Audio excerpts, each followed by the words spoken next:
Hello दोस्तों, कैसे हो आप सब। मेरा नाम है रविकांत। पेन पेपर सॉल्यूशन में आपका स्वागत है। स्टूडेंट, इस वीडियो में हम लोग सॉल्यूशन क्लास 12 केमिस्ट्री देखने वाले हैं और सारे कंसंट्रेशन टर्म एक ही वीडियो में निपटा देंगे। तो आपसे एक रिक्वेस्ट है कि वीडियो को पूरा देखना, एक सेकंड भी स्किप नहीं करना और इसके बाद नंबर्स ऑफ न्यूमेरिकल आपको लगाने रह जाएंगे। इसमें हम सारे इंपॉर्टेंट फार्मूला, इंपॉर्टेंट पॉइंट्स को डिस्कस करते हुए चलेंगे। तो वीडियो को एंड तक बने रहिएगा। अगर वीडियो पसंद आता है तो वीडियो को लाइक कीजिएगा, चैनल को ज़रूर सब्सक्राइब कीजिएगा और अपने दोस्तों में इस वीडियो को शेयर कीजिएगा ताकि मैं मोटिवेट हो सकूं और अच्छी अच्छी वीडियो आपके लिए बनाता रहूं। तो चलिए वीडियो को शुरू करते हैं बिना किसी देरी के। तो सॉल्यूशन जब भी बात आता है तो टाइप्स ऑफ सॉल्यूशन का बात आता है। तो सारे टाइप्स ऑफ, जितने भी टाइप्स मिला लो, उसमें से एक सॉल्यूशन नहीं बनेगा जो कि गैस होगा। जब गैस और गैस को मिलाएंगे तो वो मिक्सचर बनेगा, सॉल्यूशन नहीं बनेगा।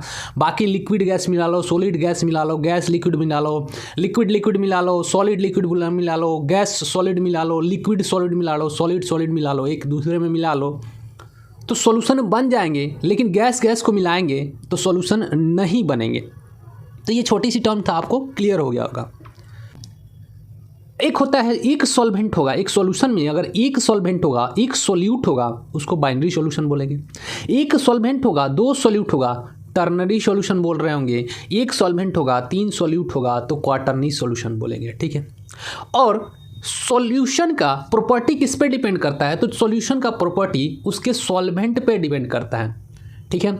चाहे सॉल्वेंट कोई भी हो, उसका प्रॉपर्टी सॉल्यूशन में दिख रहा होता है। जैसे सॉल्ट और वाटर हम लोग मिक्स करते हैं तो जो सॉल्यूशन बनता है वो देखने में फिजिकल प्रॉपर्टी किसका होता है? वाटर का। तो physical property of solution depend करता है किस पे? तो सॉल्वेंट पे। तो आइए देखते हैं कंसंट्रेशन टर्म्स। अब कंसंट्रेशन टर्म्स में सबसे पहले आता है मोलरिटी। ठीक है। तो मोलरिटी का मतलब क्या होता है? तो number of moles of solute. ठीक है। सोल्यूट का कितने मोल 1 लीटर सॉल्यूशन में हम डिजोल्व किए हैं, उसी को बोल रहे होते हैं मोलरिटी। मान लो हमने 5 मोल NaCl को 1 लीटर पानी में मिला दिया तो उसका मोलरिटी कितना होगा? तो 5 मोल पर लीटर होगा। क्लियर है? इसका यूनिट देखें तो मोल पर लीटर होगा, या फिर इसको मोलर भी लिखते हैं, कैपिटल M लिखेंगे। जैसे 5 मोल पर लीटर को हम लोग लिख देते हैं 5m। ठीक है। क्वेश्चन में यही लिखा हुआ आएगा 5m सॉल्यूशन। यानी कि हम क्या समझेंगे इससे 5m सॉल्यूशन से? कि उस सॉल्यूशन का मोलरिटी 5 है, यानी कि 1 लीटर सॉल्यूशन में 5 मोल ऑफ सॉल्यूट डिजॉल्व है। अब इसका फॉर्मूला देखें तो मोल्स ऑफ सॉल्यूट बट्टे वॉल्यूम ऑफ सॉल्यूशन, और वॉल्यूम ऑफ सॉल्यूशन लीटर में होनी चाहिए। तो अधिकतर हमारे केमिस्ट्री में जो वॉल्यूम ऑफ सॉल्यूशन होते हैं वो ml में ही दिए होते हैं। तो हम लोग ml को 1000 से डिवाइड कर रहे होते हैं तो उस समय हमें लीटर में कन्वर्ट हो रहा होता है। तो वॉल्यूम ऑफ सॉल्यूशन जब हम लोग ml में लेंगे तो मोल्स ऑफ सॉल्यूट लिख के इंटू 1000 कर देंगे, और बटे वॉल्यूम ऑफ सॉल्यूशन ml में रख रहे होंगे। अगर लीटर में वॉल्यूम ऑफ सॉल्यूशन दिया होगा तो डायरेक्ट मोल ऑफ सॉल्यूट बटे वॉल्यूम ऑफ सॉल्यूशन रख देंगे। अगर ml में दिया होगा तो मोल्स ऑफ सॉल्यूट इंटू 1000 कर देंगे ऊपर में, और नीचे में volume of solution in ml कर देंगे। तो इस फॉर्मूले के बहुत जगह पे आपको यूज़ करने को मिलेगा। इससे नंबर्स ऑफ न्यूमेरिकल आपसे पूछे जाएंगे इसी पर। अब ये कंसंट्रेशन टर्म जो होते हैं वो अमाउंट ऑफ सॉल्यूशन पे डिपेंड नहीं करते हैं। जैसे 5 लीटर सॉल्यूशन है, 10 लीटर सॉल्यूशन है, तो सारा का मोलरिटी 10 लीटर का भी मोलरिटी सेम हो सकता है, 20 लीटर का भी मोलरिटी सेम हो सकता है। तो मोलरिटी जो होता है वो इंटेंसिव प्रॉपर्टी होता है, क्योंकि वो अमाउंट ऑफ सॉल्यूशन पे डिपेंड नहीं करता है। अब ये मोलरिटी जो है वो टेम्परेचर डिपेंडेंट होता है। ये मोल पर लीटर में है, यानी कि वॉल्यूम है, और वॉल्यूम को टेम्परेचर से इफेक्ट पड़ता है। वॉल्यूम टेम्परेचर बढ़ाने या घटाने से वॉल्यूम पे इफेक्ट पड़ रहा होता है। तो मोलरिटी जो है वॉल्यूम डिपेंडेंट है और वॉल्यूम टेम्परेचर डिपेंडेंट होता है, तो ये टेम्परेचर पे डिपेंड होता है। अब इसका एक छोटा सा भाई आया जिसका नाम था मोलैलिटी। ठीक है। तो मोलैलिटी क्या होता है? सेम होता है मोलैलिटी की तरह, बस इसमें सॉल्यूशन जो होता है वो केजी में होता है। ठीक है। तो number of moles of solute dissolve in 1 kg solution is called molality. 1 kg solution में नंबर ऑफ मोल्स कितने डिजॉल्व हैं उसी को बोलते हैं मोलैलिटी। इसमें हम लोग मास पे बात कर रहे हैं, तो मास टेम्परेचर इंडिपेंडेंट होता है, मास टेम्परेचर पे डिपेंड नहीं कर रहा होता। कितना भी हम टेम्परेचर बढ़ा ले लेकिन मास पे कोई इफेक्ट नहीं होता है। Mass neither be created NOR be destroyed. इसीलिए मोलैलिटी जो होता है वो टेम्परेचर इंडिपेंडेंट होता है। और वहाँ पर जहाँ पे हम लोग मोल पर लीटर कर रहे हैं, अब इसको हम लोग मोलैलिटी को मोल पर केजी करेंगे, ठीक है। तो वॉल्यूम में अगर डेंसिटी से मल्टीप्लाई कर देते हैं तो हमें क्या मिल जाएगा, मास मिल जाएगा। यानी कि हम मोलैलिटी निकाल सकते हैं। मोलैलिटी दिया होगा तो वॉल्यूम, मोलैलिटी और डेंसिटी दोनों दिए होंगे। वहाँ पर जब हम लोग लीटर को मल्टीप्लाई कर लेंगे डेंसिटी से तो उस समय हमें मास मिलेगा और तब हम मोलैलिटी ईजिली निकाल लेंगे अपने क्वेश्चंस में, ठीक है। अब आता है मोल फ्रैक्शन। तो मोल फ्रैक्शन का एक्चुअल मीनिंग क्या होता है? तो number of moles of solute और solvent, number of moles of solute और solvent dissolve in 1 mole solvent, ठीक है। 1 मोल सॉल्यूशन में कितने numbers of moles of solute हैं उसी को हम लोग मोल फ्रैक्शन बोलते हैं। अब देखिए, सोल्यूट का अगर मोल फ्रैक्शन निकालना है तो number of moles of solute बटे टोटल मोल ऑफ सॉल्यूशन, तो हमें मोल फ्रैक्शन निकल के आ रहा होगा। या फिर सॉल्वेंट का निकालना हो तो number of moles of solvent बटे टोटल मोल्स ऑफ सॉल्यूशन, तो ये हमें मोल फ्रैक्शन दे के जाएगा। अब मोल फ्रैक्शन ऑफ सॉल्वेंट या फिर मोल फ्रैक्शन ऑफ सॉल्यूट बटे मोल फ्रैक्शन ऑफ सॉल्वेंट का रेशियो जो होगा उनके मोल्स के रेशियो के बराबर होगा, ठीक है। कई बार आपको number of moles of A दिया होगा और number of moles of B दिया होगा सॉल्यूशन में, और आपसे मोल फ्रैक्शन का रेशियो पूछा जाएगा, तो जो नंबर ऑफ मोल्स ऑफ ए होगा और ए और बी का होगा वही रेशियो मोल फ्रैक्शन के होंगे। क्यों? क्योंकि इसमें और इसमें जब डिवाइड करेंगे तो नीचे वाला दोनों टर्म कैंसिल हो जाएगा, तो Na/Nb आएगा। अब mole fraction of A plus mole fraction of B equal to 1 आएगा हमेशा।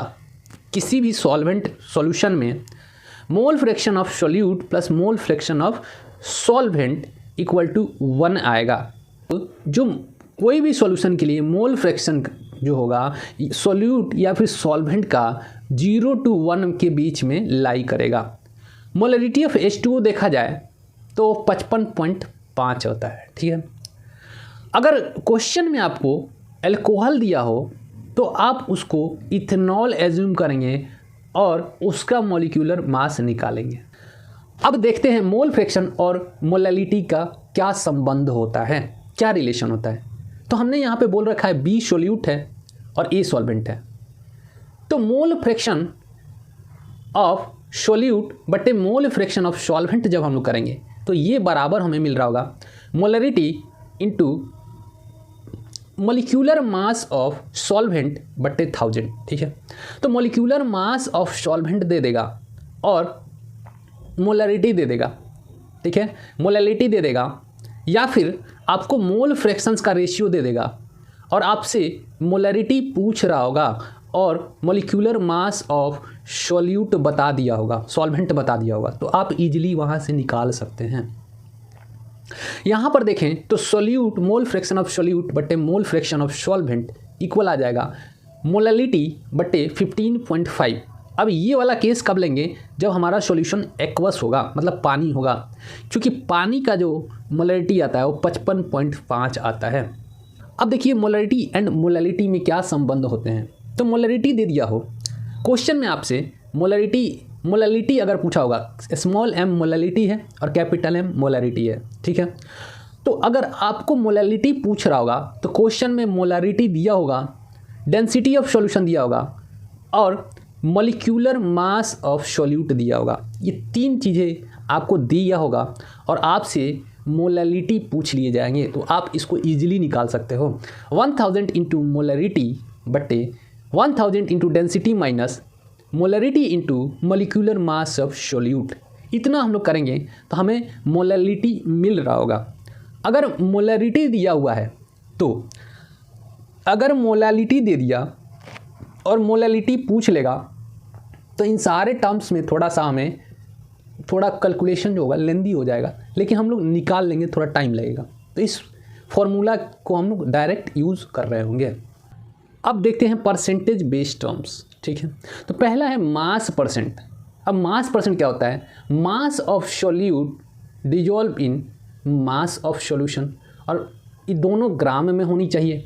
तो परसेंट मास कैसे निकालेंगे? तो मास ऑफ सॉल्यूट ग्राम में बटे वेट ऑफ सॉल्यूशन ग्राम में, और परसेंट निकालने के लिए 100 से मल्टीप्लाई कर रहे होंगे तो परसेंट वेट बाय वेट मिल रहा होगा, यानी कि मास परसेंट मिल रहा होगा हमें। एग्जाम्पल देखें तो 20 ग्राम सॉल्यूट 100 ग्राम सॉल्यूशन में डिजॉल्व है, तो उसका मास परसेंट हम क्या कर लेंगे? निकाल लेंगे। तो ये आ जाएगा 20%, यानी कि 20/100 × 100 करेंगे तो क्या हो जाएगा? अपना निकल के आएगा 20% मास बाई मास। अगर क्वेश्चन में दिया होगा 20% मास बाई मास, तो उस कंडीशन में हम समझ जाएंगे कि हमारा जो 20 ग्राम है वो सॉल्यूट का दिया हुआ है और सॉल्वेंट उसमें कितना हो जाएगा? 80 ग्राम, और टोटल सॉल्यूशन जो है 100 ग्राम है। क्लियर है? अब दूसरी चीज़ दिया होगा वॉल्यूम परसेंट। तो वॉल्यूम परसेंट में दोनों सॉल्यूट और सॉल्यूशन दोनों जो होंगे ml में दिए होंगे। तो देखिए volume of solute in ml बटे volume of solution in ml into 100 कर रहे होंगे, तो वॉल्यूम परसेंट मिल रहा होगा, यानी कि परसेंट V/V। अब आपसे क्वेश्चन में दिया होगा कि 20% V/V सॉल्यूशन, यानी कि आप क्या समझेंगे? 20% V/V सॉल्यूशन का मतलब है कि 20 ml सॉल्यूट का है और 80 ml सॉल्वेंट का है। टोटल हमारे सॉल्यूशन 100 ml है। क्लियर है? अब अगला है परसेंट स्ट्रेंथ। परसेंट स्ट्रेंथ क्या होता है? तो वेट ऑफ सॉल्यूट कितने वॉल्यूम ऑफ सॉल्यूशन में डिजॉल्व हैं, वॉल्यूम ऑफ सॉल्यूशन में कितने वेट ऑफ सॉल्यूट डिजॉल्व हैं, उसी को परसेंट स्ट्रेंथ बोलते हैं। एग्जाम्पल में देखते हैं कि 15 gram solute dissolve in 100 ml solution, तो हमको इसमें परसेंट स्ट्रेंथ निकालना होगा। तो क्या करेंगे? 15/100 × 100 करेंगे, ये आ जाएगा 15% स्ट्रेंथ आ जाएगा, यानी कि हमारा सॉल्यूशन का स्ट्रेंथ कितना होगा? 15%। क्लियर है? निकालेंगे कैसे? तो वेट ऑफ सॉल्यूट इन ग्राम में दिया होगा बटे volume of solution in ml और इंटू 100 करेंगे तो हमें निकल के आ जाएगा। तो क्वेश्चन में इसमें क्वेश्चन नहीं बनेगा, हमारा दिया होगा 6% strength of solution, strength of solution 6% दिया होगा, यानी कि 8% स्ट्रेंथ ऑफ सॉल्यूशन दिया होगा। तो उससे हमें पता क्या लगेगा? 8 ग्राम सॉल्यूट है। अगर 15% स्ट्रेंथ ऑफ सॉल्यूशन दिया होगा तो 15 ग्राम सॉल्यूट होगा। ठीक है? सॉल्वेंट कितना होगा? तो सॉल्वेंट अपना हो जाएगा 85 ग्राम। अगर 15 ग्राम सॉल्यूट है तो 85 ग्राम होगा। टोटल सॉल्यूशन 100 ml होगा। क्लियर है? अब देखिए परसेंट वेट बाई वेट और मोलरिटी का क्या संबंध होता है। ठीक है? अब क्वेश्चन में परसेंट वेट बाई वेट दे देगा या फिर मोलरिटी देगा और डेंसिटी दे देगा और मॉलिक्यूलर वेट ऑफ सॉल्यूट दे देगा, मोलरिटी पूछ लेगा, या फिर मोलरिटी दे देगा, डेंसिटी ऑफ सॉल्यूशन देगा और मॉलिक्यूलर वेट ऑफ सॉल्यूट दे देगा, और आपसे सीधे परसेंट वेट बाई वेट पूछ लेगा। ठीक है? दोनों में से कोई भी एक चीज़ दे सकता है और दूसरा पूछ सकता है। तो मोलरिटी बराबर परसेंट वेट बाई वेट, यानी कि मास परसेंट इंटू डेंसिटी करेंगे इंटू 10 करेंगे और मॉलिक्यूलर वेट ऑफ सॉल्यूट से डिवाइड कर रहे होंगे तो हमें मोलरिटी मिल रहा होगा। अगर मोलरिटी दिया होगा तो मोलरिटी यहाँ रखेंगे और परसेंट वेट बाई वेट पूछ लेगा तो molecular weight of solute into molarity करेंगे और बट डेंसिटी इंटू 10 कर देंगे तो हमें परसेंट वेट बाई वेट मिल रहा होगा। क्लियर है? अब आती है परसेंट वेट बाई वॉल्यूम का, यानी कि स्ट्रेंथ। वॉल्यूम स्ट्रेंथ दिया हुआ है और मोलरिटी बताना है। वॉल्यूम स्ट्रेंथ दे के मोलरिटी पूछ ले आपसे, तो मोलरिटी बराबर परसेंट वेट बाई वॉल्यूम, यानी कि स्ट्रेंथ इंटू 10 करेंगे but molecular weight of solute से डिवाइड कर रहे होंगे तो हमें मोलरिटी उस समय मिल रहा होगा। तो क्वेश्चन में आपसे या तो स्ट्रेंथ पूछ लेगा या फिर मोलरिटी पूछ लेगा, तो आप दोनों के लिए तैयार रहिएगा। अब अगला कंसंट्रेशन है पार्ट्स पर मिलियन। पार्ट्स पर मिलियन का मतलब क्या है? Weight of solute present in 10⁻6 gram of solution, उसी को बोलेंगे पार्ट्स पर मिलियन। इसको शॉर्ट फॉर्म में बोलते हैं ppm। अब इसको निकालेंगे कैसे? तो वेट ऑफ सॉल्यूट बटे वेट ऑफ सॉल्यूशन इंटू 10⁻6 करेंगे। वेट ऑफ सॉल्यूशन जितना दिया होगा या फिर वेट ऑफ सॉल्यूशन दिया होगा, वेट ऑफ सॉल्यूट दिया होगा, तो हम इसको ईजिली निकाल सकते हैं। अब आता है ppp, पार्ट्स पर बिलियन। तो वेट ऑफ सॉल्यूट बटे वेट ऑफ सॉल्यूशन करेंगे और बिलियन में 10⁻9 होता है। अब ppn इंटू 10 का पावर 3 कर देंगे, ppm दिया हुआ है, ppp पूछ रहा है, तो ppm इंटू 10 का पावर 3 कर देंगे तो हमें क्या मिल रहा होगा, ppb यानी पार्ट्स पर बिलियन। अब एक आता है पार्ट्स पर ट्रिलियन, ppt पार्ट्स पर ट्रिलियन, तो वेट ऑफ सॉल्यूट बटे वेट ऑफ सॉल्यूशन इंटू 10 का पावर 12।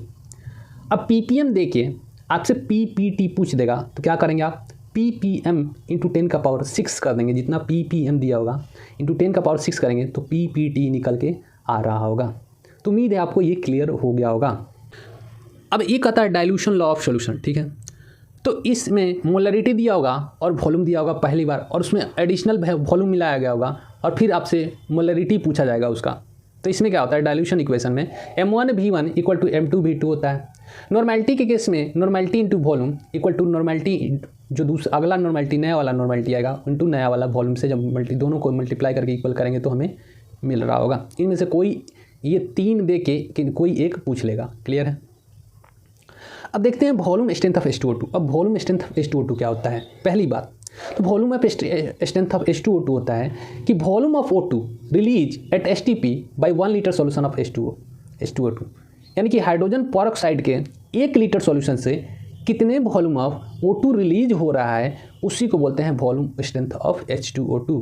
क्लियर है। अगेन मैं रिपीट करता हूँ कि 1 लीटर H2O2 के सॉल्यूशन से कितने लीटर O2 निकल रहे होंगे STP पे, स्टैंडर्ड टेम्परेचर प्रेशर पे, उसी को बोलते हैं वॉल्यूम स्ट्रेंथ ऑफ H2O2। अब देखते हैं मोलरिटी और वॉल्यूम स्ट्रेंथ का रिलेशन, ठीक है। तो molarity equal to volume strength by 11.6। अब वॉल्यूम स्ट्रेंथ ऑफ H2O2 बटे 11.6 करेंगे तो हमें मोलरिटी मिल रहा होगा। नॉर्मेलिटी निकालना होगा तो मोलरिटी इंटू 2 कर देंगे तो हमें क्या मिल रहा होगा, नॉर्मेलिटी, यानी कि मोलरिटी वॉल्यूम स्ट्रेंथ बाई 11.6 है, तो वॉल्यूम स्ट्रेंथ बाई 11.6 इंटू 2 करेंगे तो हमें क्या मिला होगा, नॉर्मेलिटी, यानी कि वॉल्यूम स्ट्रेंथ बटे 5.6, तो ये हमें नॉर्मेलिटी ऑफ H2O2 मिल रहा होगा। ठीक है, क्लियर है। तो मिलते हैं आपसे अगले वीडियो में, उसमें हम लोग चैप्टर वेपर प्रेशर को पढ़ेंगे। ठीक है, थैंक यू।